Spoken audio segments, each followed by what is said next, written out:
오늘 읽은 말씀은 마태복음 13장에도 나옵니다. 사실 마태복음 13장에 씨 뿌리는 비유가 가장 유명하죠. 똑같은 본문이에요. 그런데도 마태복음 13장을 많이 우리가 알고 있고요. 마가복음 4장에도 나옵니다. 유명한 씨 뿌리는 비유죠. 우리가 이 말씀을 살펴보기 전에 먼저 몇 가지 확인하고 가야 될 것이 있는데, 5절에 씨를 뿌리는 자가 누구냐라는 겁니다. 씨를 뿌리는 자가 누구냐. 11절에 씨는 뭐라고 그랬어요? 하나님의 말씀이라고 그랬어요. 그러니까 씨를 뿌리는 사람은 하나님의 말씀을 뿌리는 사람이에요. 그러면 여기서 씨를 뿌리는 자가 누구냐? 가장 먼저는 예수님입니다. 그 다음은 예수님 대신에 말씀을 전하는 설교자고 복음을 전하는 전도자죠. 오늘 본문에서 우리가 살펴보면 1대1로 복음을 전하는 전도자도 물론 됩니다. 그러나 1대1로 복음을 전하는 전도자라기보다는 여러 사람을 모아놓고 복음을 전하는 전도자를 말합니다. 4절에 보시면 지금 예수님 앞에 큰 무리가 모여 있어요. 예수님이 이들에게 하나님 말씀을 전하고 있는 겁니다. 그런데 이 큰 무리 중에 어떤 사람은 마음밭이 길가인 사람이 있고, 바위 위인 사람이 있고, 가시떨기 속 같은 사람이 있고, 좋은 땅, 즉 옥토 같은 사람이 있다라는 겁니다. 오늘 이 예배당에 여러 사람이 있습니다. 그런데 여기 우리 중에도 어떤 분은 마음밭이 길가 같은 그런 사람이 있습니다. 바위 위에 있는 사람이 있습니다. 가시떨기 속에 있는 그런 마음밭이 있어요. 그리고 옥토 같은 마음밭이 있다. 마음밭이 어디에 있어야 돼요? 당연히 옥토에 있어야죠. 여러분, 마음밭이 옥토이길 원합니다. 옥토에 있어야 싹이 나고 꽃이 피고 열매를 맺습니다. 길가나 바위 위나 가시떨기 열매 맺지 못합니다. 여기서는 열매가 아주 중요합니다. 왜 열매가 중요하냐? 열매가 구원을 상징하기 때문이에요. 우리 12절 함께 읽어봅니다. 12절, 길가에 있다는 것은 말씀을 들은 자니 이에 마귀가 가서 그들이 믿어 구원을 얻지 못하게 하려고 말씀을 그 마음에서 빼앗는 것이요. 말씀을 들었지만 마귀가 그 마음에서 하나님의 말씀을 빼앗아 버린다라는 거예요. 무엇을 못 얻게 하려고요? 구원을 못 얻게 하려고. 그러니 열매는 구원이다라는 것을 알 수가 있죠.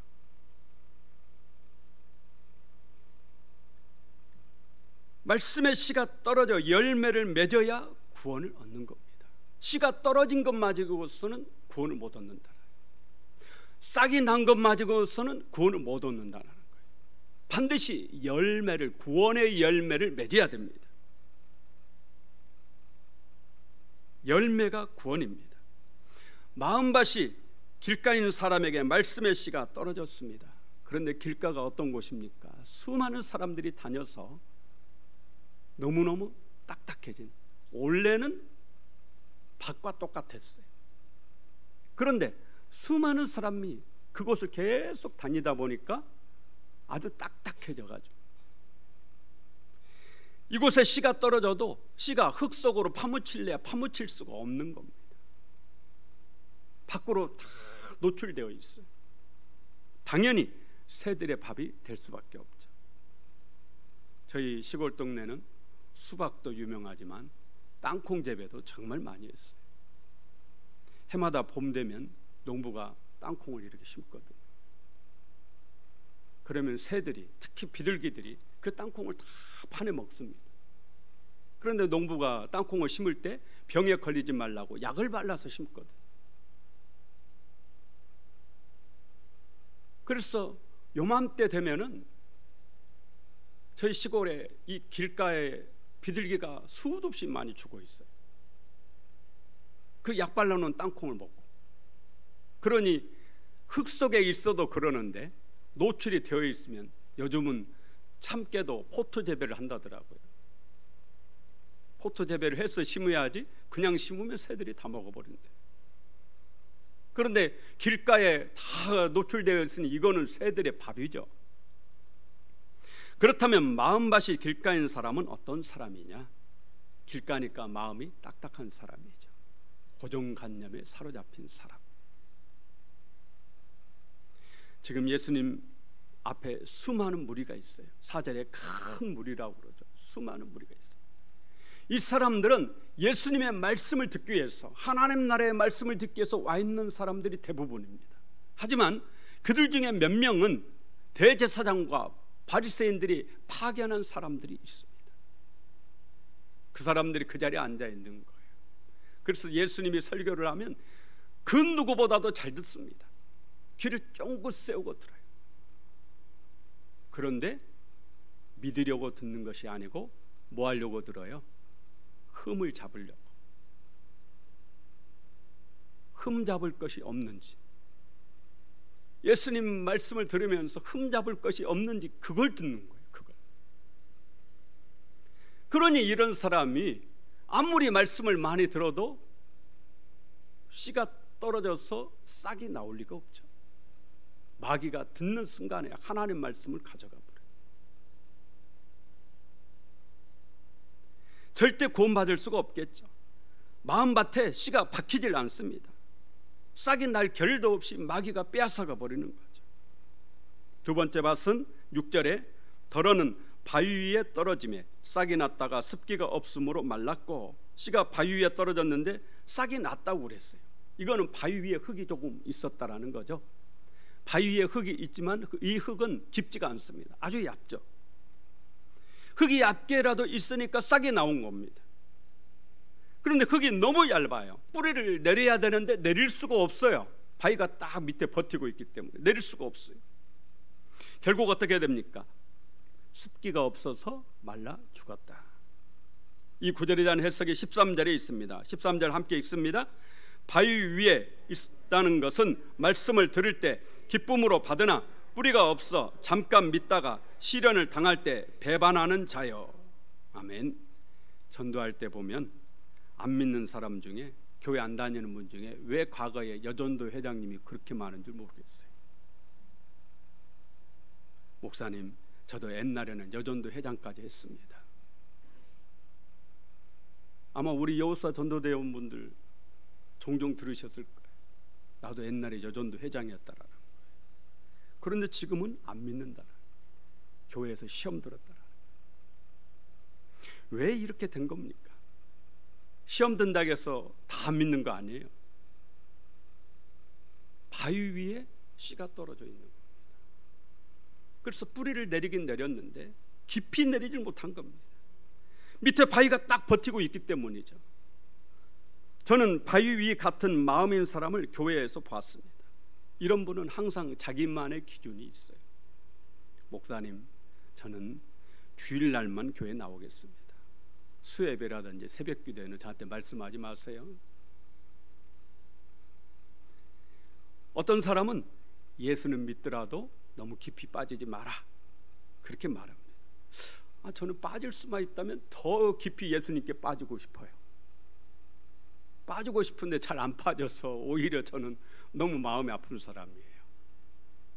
그런데 여러분 중에 어떤 분은 누가 열심히 하면 그러는 거예요. 야, 너무 깊이 빠지지 마. 그런다라. 가족 중에 아들이 열심히 하면 교회 다니는 것은 좋은데 너무 깊이 빠지지 마라, 이러는 거예요. 깊이 안 빠지니까 뿌리를 깊이 내릴 수 있어요, 없어요? 못 내립니다. 예수님도 뭐라고 말씀하시죠? 깊은 데로 가서 그물을 내리라. 깊은 데로 가야 되거든요. 신앙의 깊은 곳으로 가야 되거든요. 그런데 항상 얕은 곳에만 있기 때문에 신앙생활을 해도 뿌리가 깊이 내려지지 않는 겁니다. 하나님의 기적을 절대 체험 못합니다. 교회를 오래 다녔는데도 간증 하나도 없어요. 여러분, 간증 하나쯤은 있어야죠. 그러잖아요. 신앙생활 하는 분이 간증 하나는 있어야 돼요. 하나님을 만난 경험이 있어야 된단 말이에요. 그런데 교회를 10년, 20년 다니셨는데도 간증이 없어요. 간증. 다른 사람이 아는 간증이 있으면 좋겠죠.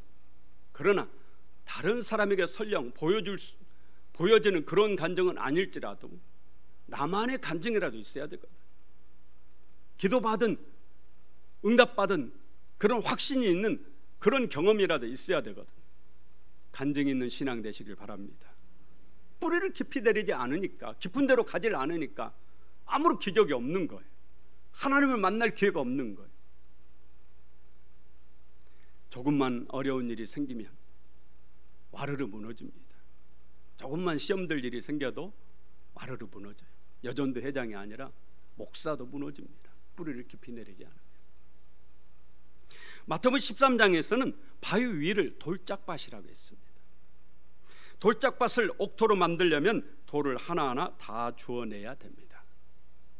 한 번은 저희 아내가 제주도 무라면서 생채를 해서 주는데 먹어보니까 제주 무로 생채하니까 그렇게 맛있대요.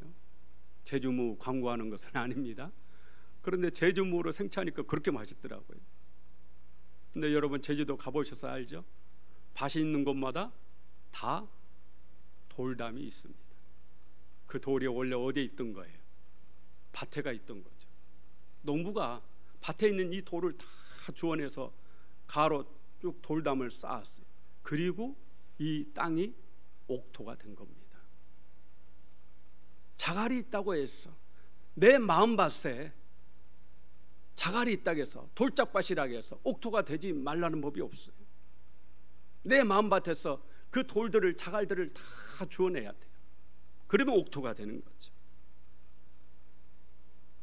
먼저 여러분 스스로 세운 신앙생활의 기준을 무너뜨리셔야 돼요. 나는 여기까지만, 더 이상은 안 돼. 이런 기준은 올바르지 않습니다. 예수님이 마태복음 7장 2절에 너희가 헤아리는 그 헤아림으로 헤아림을 받을 것이요. 주일 지키는 것까지만 신앙생활 하겠다. 그러면 예수님이 그래 너는 거기까지만이야. 복도 거기까지다. 여러분 마음속에 있는 불신이라든지 과거의 상처, 원망, 불평 이런 돌들이 마음속에 있다면 이것들을 다 주워내야 됩니다. 그래야 옥토가 돼요. 어떤 분은 지난번에 다니셨던 교회에서 목사님께 마음의 상처를 입어가지고 오신 분도 계세요. 그 상처를 가지고 있는 한 어디를 가도 뿌리를 깊이 내릴 수가 없어요. 그 상처를 빨리 치유를 하셔야 돼요. 그것들이 바로 알고 보면 돌짝이고 자갈들입니다. 두려워서, 또 상처받을까 두려워서 신앙생활을 마음껏 할 수가 없는 겁니다. 이런 분들은 신앙의 꽃을 피울 수도 없고 열매를 맺을 수도 없는 거죠. 돌짝밭에 떨어진 씨앗은 결코 구원의 열매를 맺을 수 없다는 사실을 우리가 알아야 됩니다. 세 번째는 무슨 밭이에요? 7절에 더러는 가시떨기 속에 떨어지매 가시가 함께 자라서 기운을 막았고, 가시떨기 속에 있는 마음밭이에요. 제가 오늘 살펴보고자 하는 주된 말씀이 바로 이 7절입니다. 가시떨기 속에 씨가 떨어졌는데 씨가 발화가 됩니다. 오히려 싹이 빨리 자랍니다. 가시덤불 속에 자라는 씨앗 농사 지어보면 웃자라거든요. 확 자라거든요. 빨리 자라요. 빨리. 하지만 문제는 싹이 약하다라는 겁니다. 가시가 기운을 막아버렸기 때문이에요. 싹이 너무 약하니까 꽃을 피우지 못합니다. 또 피워도 열매를 맺지 못합니다.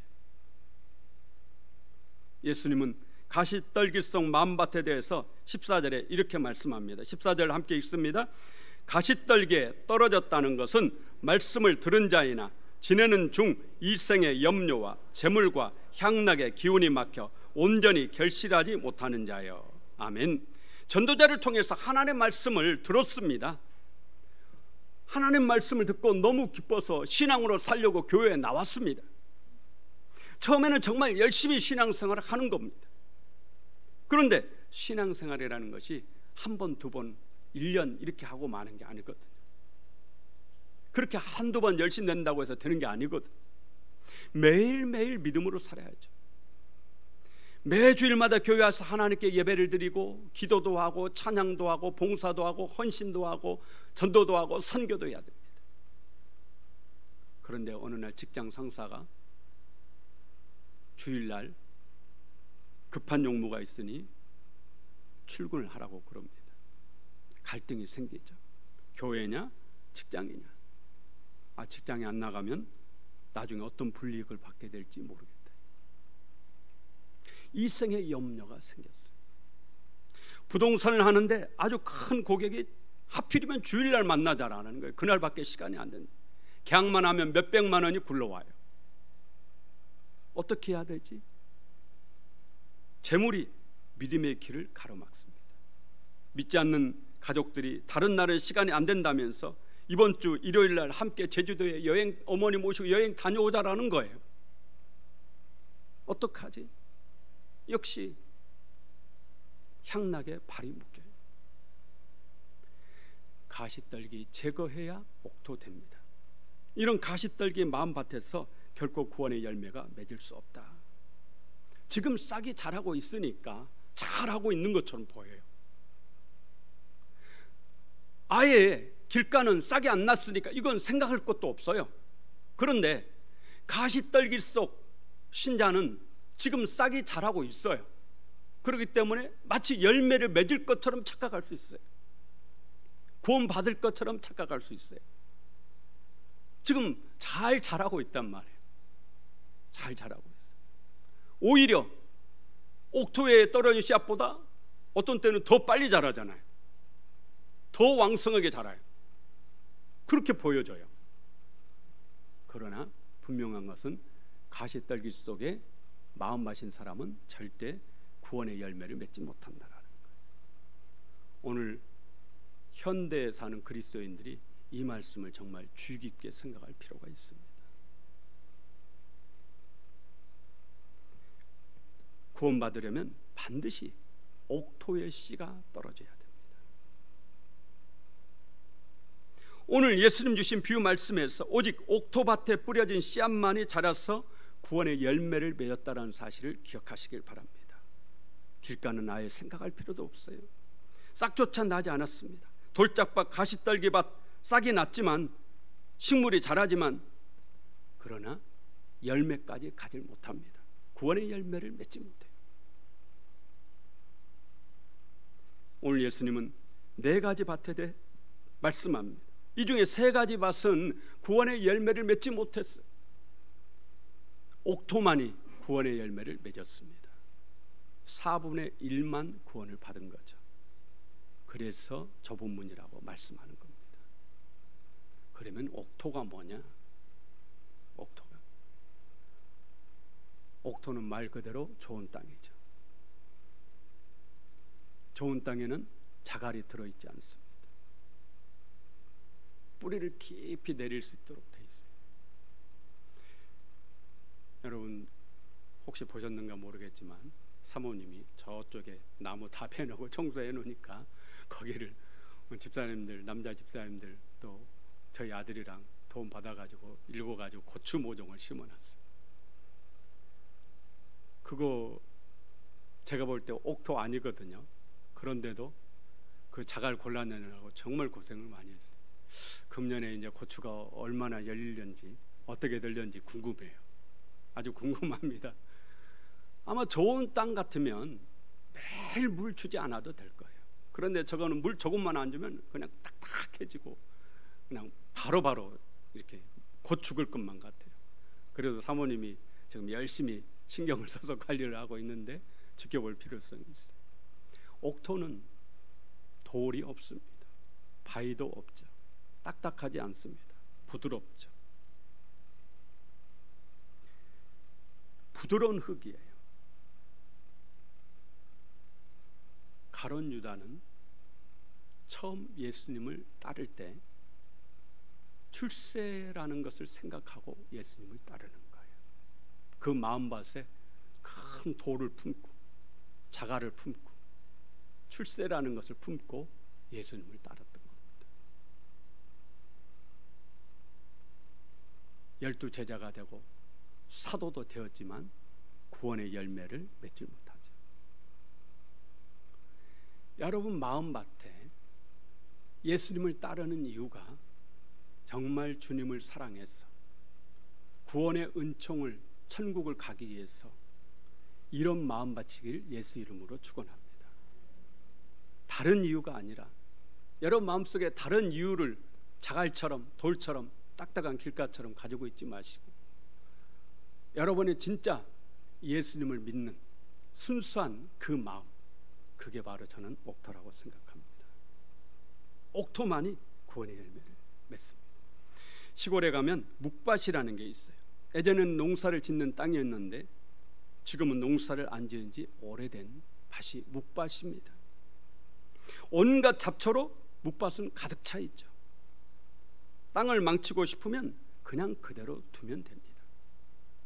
아무것도 안 하고 그냥 한 3, 4년만 둬도 묵밭이 돼버려요.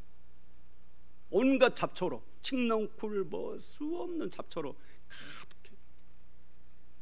정말 들어갈 수도 없어요. 그렇게 됩니다. 여러분 자신을 망치고 싶으면 아무것도 하지 말고 그냥 지금 그대로 두면 되는 거. 아무것도 안 하면 묵밭이 되는 거예요. 온갖 죄악의 잡초가 가만히 놔두면 내 마음속에 온갖 죄악의 잡초가 가득 자라는 거예요. 그러나 내 마음을 옥토로 만들고 싶다면 돌을 드러내는 수고가 있어야 됩니다. 자꾸 내 마음속에 원망하는 마음이 있으면 기도로서 이것을 계속 드러내야 돼요. 과거에 상처가 있으면 이 마음의 상처를 치유하기 위해서 계속적으로 하나님의 은혜를 구해야 됩니다. 그러면서 내 스스로가 내 마음속에 이 상처가 물러가도록 하나님의 도우심을 구해야죠. 불신을 가지고 있다. 그러면 불신이 올 때마다 예수 이름으로 몰아냈어요. 계속 의심하고 이런 불신이 있다면 그렇게 하셔야죠. 최고는 회개의 눈물을 흘리는 것이죠. 비가 와야 딱딱한 길가도 비만 오면 부슬부슬해지죠. 그렇게 옥토를 만든 후에 말씀을 들으면 그 말씀이 발화가 돼서 싹이 트고 자라서 100배 결실을 하는 겁니다. 구원의 열매로요. 오늘 여러분의 마음밭을 옥토로 만드셔서 오늘 함께 예배하는 여러분 중에 한 사람도 구원의 열매를 맺지 못하는 그런 분이 없기를.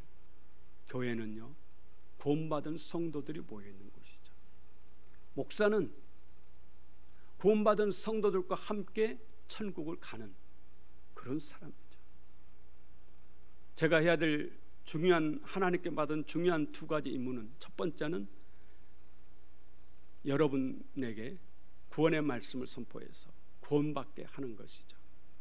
그래서 전도자, 설교자로서 예수 믿고 천국 가도록 하는 것이, 이게 제가 해야 될 가장 중요한 임무고, 두 번째는 여러분이 하늘나라에 가서 상을 많이 받는 그런 사람이 되게 하는 것이 하나님 제게 주신 두 번째 임무라고 생각합니다.